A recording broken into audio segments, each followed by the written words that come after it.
feel very happy. I feel elated. I feel fulfilled because it's not easy to. It's one thing to come up with a project, and another thing for you to be able to sustain that project to reality. And in the case of city people, uh, I always compare to a 24-year-old person who has gone through a lot of challenges. Of course, in growing up, you have various stages, the stages of crawling, stages of trying to walk, stages of walking, and of course running. And we've been through all those stages, and we are very happy that we are very, very strong. We're still very relevant in the scheme of things, and three people has come of age. 25. It's not all the time you have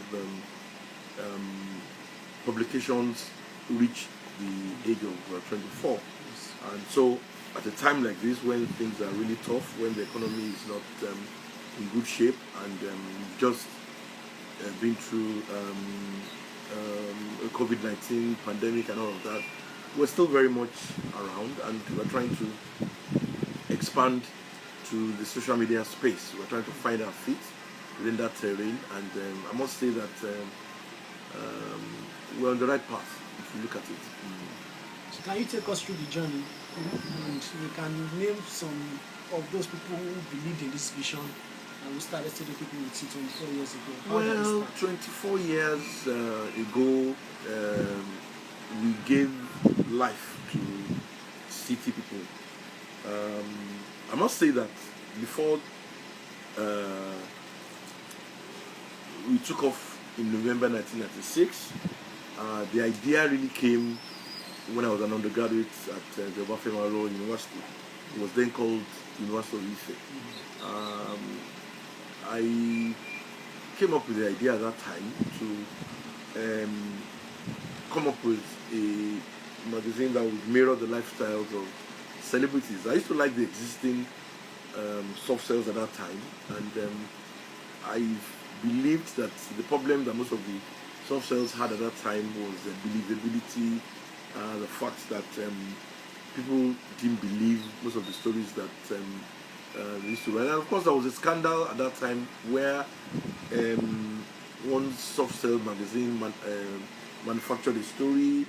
I think it had to do with Michael Jackson or something at that time, and it became a big scandal. And we later found out that it was cooked up, it wasn't a real story. So that made believability a problem at that time. So I believe that, fine, if you come in with a magazine that people will believe the stories, the human interest stories and all of that, it wouldn't be a bad idea. So I wrote it down, but of course there was no name at that time.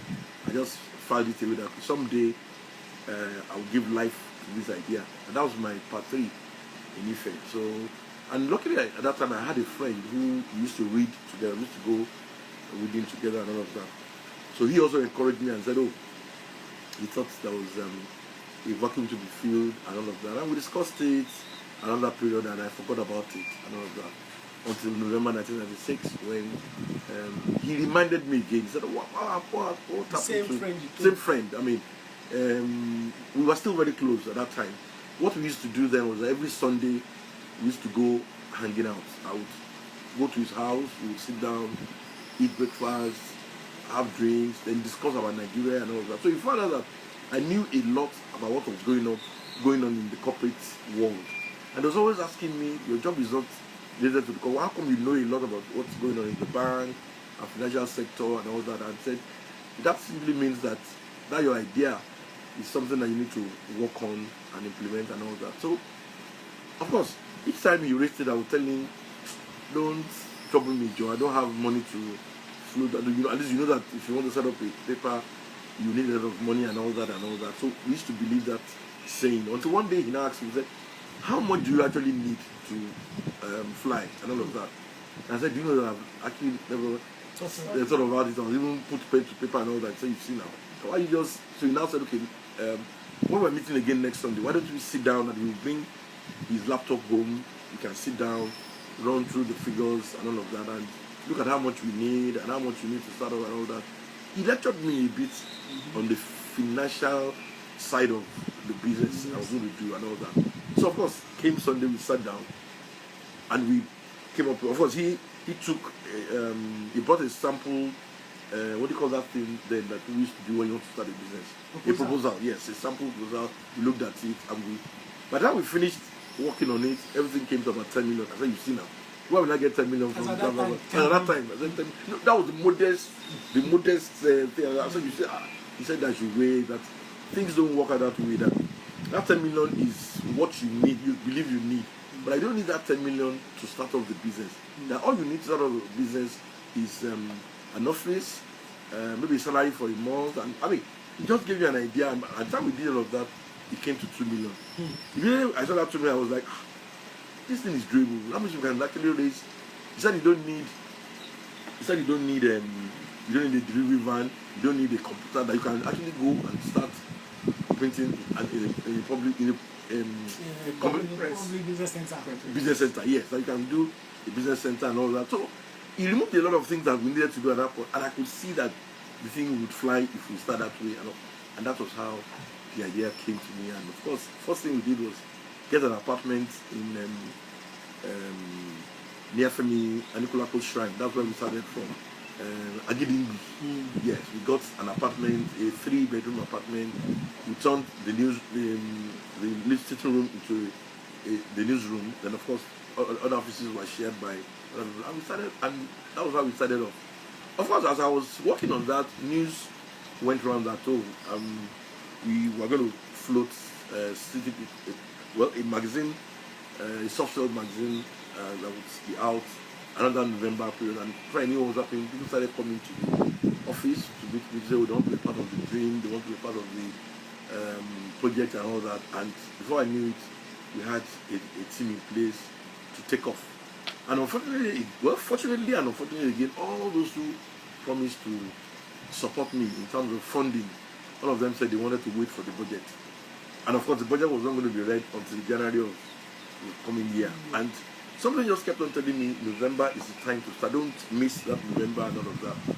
And then something said to me that, why don't you just manage what you have and all that? So at that point, I realized that I could sell 2 cars that I had at that time. That's my mom's Volkswagen, which I had inherited from her. And one other car that I bought when there was a public auction of cars. That's one of the failed banks in those days. All the failed banks. I think it was Dewu. That was when Dewu was Dewu Reza, yes. So the bank folded up and they wanted to sell all the cars, and someone just told me, so I just bought I bought it for maybe like 40,000 at that time, thinking that if I buy it, repair it, and resell, I'll make more money. That was actually the idea that I had. So when I just sold the 2, and it was the monies I realized from that we started with and all that. Of course, all those who promised didn't fulfill their promise. I didn't quarrel with them. I didn't feel bad. I just felt that God didn't want them to be part of the project. So that was how we started City People. And even the idea, many people tried to convince me out of it. Because when I spoke to all those I respect a lot, I told them the idea. They said, what was the idea? I should show them a magazine that is similar to what we wanted to do. I said, well, unfortunately, there was none. But what I had in mind is I explained it to them, and I was going to be a 16-page black and white magazine. And they said, it can't fly. That in an age of color, when everybody's doing color, how can you be talking of black and white? And I said, I don't have money for color. The money I have is for black and white and everything. But I believe that if your story is strong and impactful, you will get into the market and all that. Many of them said, no, I don't believe. And there is somebody I respect so much who, in fact, his word is like something I must hold on to. So I asked him again, and he said I should share my ideas with him. I did, and he said he doesn't think the thing will work out. That he just forget it and all of that. But somehow I was so resolute that I know that this thing will work and all that. So that was how we went into it and started with black and white. There's a sample there at that time. That was the best we could do at that time and all of that. Black and white from beginning to the end. And we were a bit scared. We did 500 copies, and by the end of that day, the 500 was gone, because I remember the very first edition, sold out. And of course, it was meant to be a Lagos paper. So the next edition came again, 500 each. By the third edition, vendors were coming that they were ready to put down money for us to increase the print run and then do more of it and all of that. And of course, many of my guys were beginning to see that, oh, this thing was actually a reality. Of course, we did a lot of publicity, we did a lot of stories, teasers in the Guardian, in all the papers at that time. And just short. We didn't do big adverts. We just did stories and all. And the thing, of course, there was no social media at that time. So seeing people was more of gist and everything. And of course, that was how the whole thing started. And from there, we went from black and white to a bit of color on newsprint. Then after that, we moved into, and of course, we changed the focus because then it was only one story. We just used somebody's face. And so another friend of mine called me and said, "Why would you use that if the face you're using is not some face that everybody like that is unsold?" And I said, "Oh, that's true." So we now started putting 2, 3, 4, 5, 6 before we went on to putting many other photographs on the cover and all of that. And that was how we started, in a very small, taking our steps one by one and after that. At what point, what was the turning point? Is there a particular story or a particular edition or a contact or an encounter that's changed the Well, I can't say a particular story, but at that time we were a bit daring. I can say that one because we were struggling, and of course I knew that there was no looking back. There was no going back. We just have to succeed. All of us will. And of course, the first thing I told the editorial team members then was that the only money I have is money to pay just one salary. That if we can't pay salaries from what we get from the second and third edition, all of us will be going home and all of that. So we just had, it was like a case of there was only one way to go and everything, and that I believe helped us a great deal because we were looking for stories like No Man's Business and all that. We were, I can almost say that we did a lot of hot stories like that because really we were the paper to read in terms of gist. We were having gist, we were coming up with all sorts.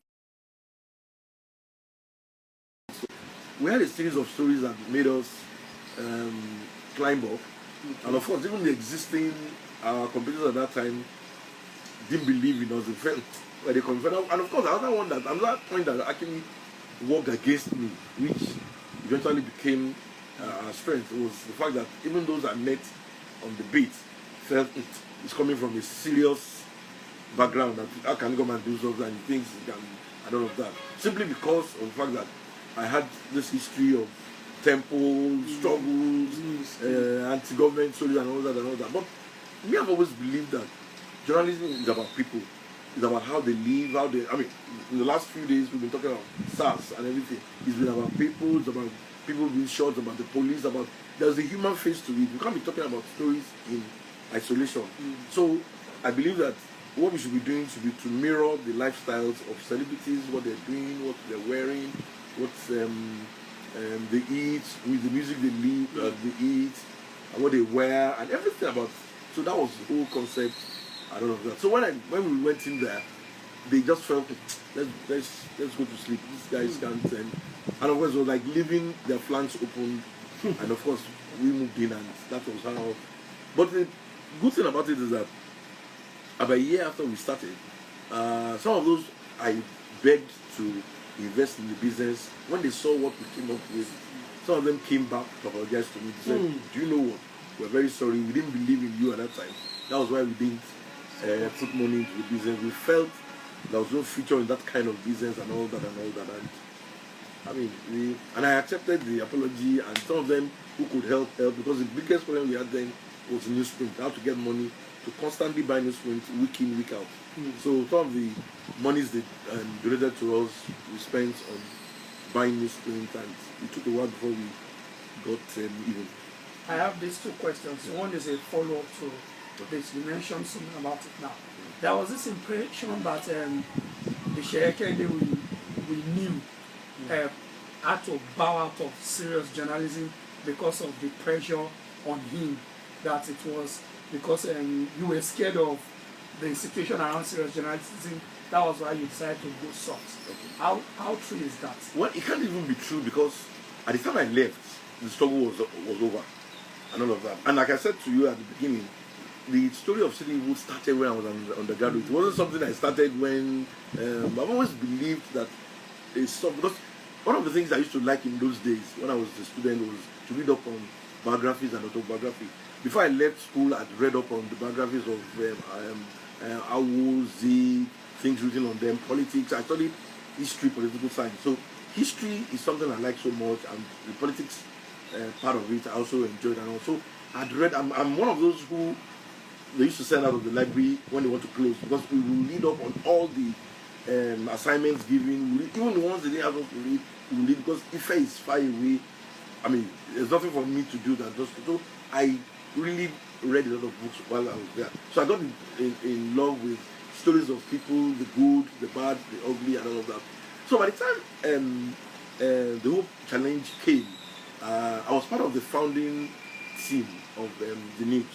And of course, from the beginning, it was a radical paper, let me put it that way. Even through our days in the Concord, we were all radical in a way.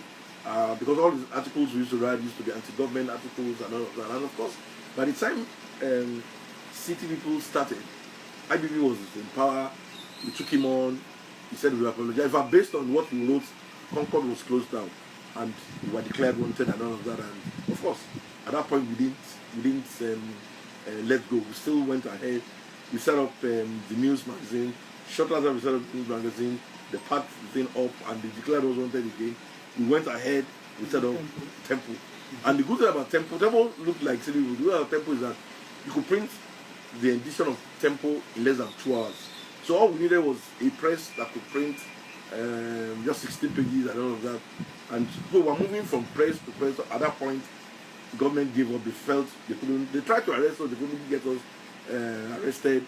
Of course, all we'll do is carry the edition, take it to a business center that we took up permanently. Every Thursday evening, we just do the thing and all the correct everything, collect the paper, take it to a press, and under 2 hours, we've printed on the print. And of course, we also do distribution. So we're doing the printing, the distribution, and everything. And of course, we distribute to the vendors, and we were selling like at that time the minimum was 100,000 copies and all that. Once it's out, people devour it straight. In fact, people make photocopies from other people who bought. So it was, and of course I was editor of that paper and that. So if I didn't run away, then I'd run away when everything. Because I think I left after this man was in power. Not the other guy, Abdul Salam, and all that. And of course, everything had the ease at that time. But what made me start at that time was the vision I got from God that this is the time for you to go into the market with that idea. And of course, a friend of mine that I mentioned earlier kept on hammering me that why did you do there's something like this idea you have. Because he knows the kind of thing I had in mind and all. But of course, most people don't understand where I'm coming from and where I was going and all that. So of course, like you said, a lot of stories kept flying around. But me, I don't have a problem with that. People would always read meanings into what you do. But of course, as long as you are focused and you know what you have to do and all of that. And of course, even interestingly, my colleagues that were together in the news and all that, I told them that, gentlemen, me, I want to go and do this thing. And of course, I discussed with them. We had a session. They asked me to tell them about it, and I told them that, but of course, a lot of people were very angry. Why would I leave a serious journalism? And I'm like, me, I don't see what is serious and unserious journalism. At that time, all the so-called serious publications in Nigeria and abroad, including the Economist of London, they were softening up. Because all the papers have become so hard that people are not reading, people are not buying, and it was showing in their circulation figures. Someone like Dr. Ruben about it had to tell me that they had to fight at the Guardian to soften up, because the Guardian was for the intellectuals. And he realized that the intellectuals were no longer buying because it was hard stuff. But you couldn't differentiate Guardian from sorry? Like it's like a scholarly test. Yes, yes, like some of the journals that you have in the university and all of that. So they had to fight that, okay, let us bring in fashion, let us soften it up, let us use more pictures. The Economist of London had a policy, no photographs, no color. It was black and white. But when it became clear that they were no longer selling, they had to start introducing color and everything. So that was all of what I saw. And after I realized that, okay, fine, the way to go about it is to make sure that stories that you are going to be doing will be soft a bit. And of course, that's why the mission statement of Slavery Today is mirroring the lifestyles of society. And of course, it was the society people that we wanted to, and it wasn't surprising that a year, 2 years after we started off, all the newspapers in Nigeria became soft sell. The Friday, the first started with Sunday. Then from Sunday, Friday, Saturday, Sunday. Then of course even the daily papers started adding more photographs, using, and of course came the likes of the Sun, and they had Page 3 Girl, and a lot of. It was clear that you needed to attract people to read or to buy before you went into that. So that's what explains that bit of it and all of that.